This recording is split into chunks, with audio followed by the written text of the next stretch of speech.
രക്തത്തിൽ കലർന്നാണ് പോഷകാംശങ്ങൾ ശരീരത്തിൻ്റെ എല്ലാ ഭാഗങ്ങളിലും എത്തുന്നത് എന്ന് നമ്മൾ കണ്ടുവല്ലോ. എങ്ങനെയാണ് രക്തം എല്ലാ ഭാഗത്തും എത്തുന്നത് എന്നറിയാൻ കൗതുകം തോന്നുന്നുണ്ടോ? രക്തത്തെ എല്ലാ ഭാഗത്തും എത്തിക്കുന്ന ഒരു പമ്പിംഗ് സിസ്റ്റം നമ്മുടെ ശരീരത്തിലുണ്ട്. ഇതാ ഇവിടെ കൈവച്ചു നോക്കൂ. Lub ടപ് lub ടപ് lub ടപ്. ഇത് മനുഷ്യൻ്റെ ജീവിതാവസാനം വരെ നിലനിൽക്കുന്ന ഹൃദയത്തിൻ്റെ മിടിപ്പാണ്. ഹൃദയവും ശ്വാസകോശവും കൂട്ടായി പ്രവർത്തിച്ചാണ് ശരീരത്തിൽ പ്രാണൻ നിലനിർത്തുന്നത്. ഹൃദയത്തിൻ്റെ അതിവിശിഷ്ടമായ പ്രവർത്തനം നമുക്ക് നേരിൽ കണ്ടു നോക്കാം. കണ്ടില്ലേ? ഹൃദയത്തിന് 4 അറകളുണ്ട്. മുകളിൽ 2 ഏട്രിയങ്ങൾ, താഴെ 2 വെൻട്രിക്കിളുകൾ.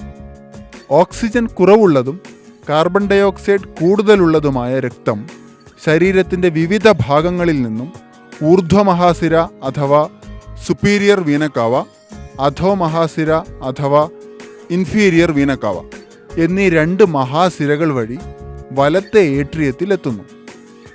ഏട്രിയങ്ങൾ സങ്കോചിക്കുമ്പോൾ വലത്തെ ഏട്രിയത്തിനും വലത്തെ വെൻട്രിക്കിളിനുമിടയിലുള്ള ഒരു വാൽവ് തുറക്കുകയും രക്തം വലത്തെ വെൻട്രിക്കിളിലേക്ക് ഒഴുകുകയും ചെയ്യുന്നു.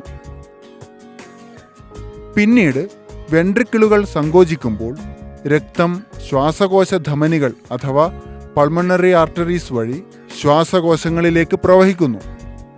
ശ്വാസകോശത്തിൽ വാതക വിനിമയം നടക്കുന്നു. ഓക്സിജനീകരിക്കപ്പെട്ട രക്തം 4 സിരകൾ, അതായത് ശ്വാസകോശ സിരകൾ വഴി ഇടത്തെ ഏട്രിയത്തിൽ വന്നു നിറയുന്നു.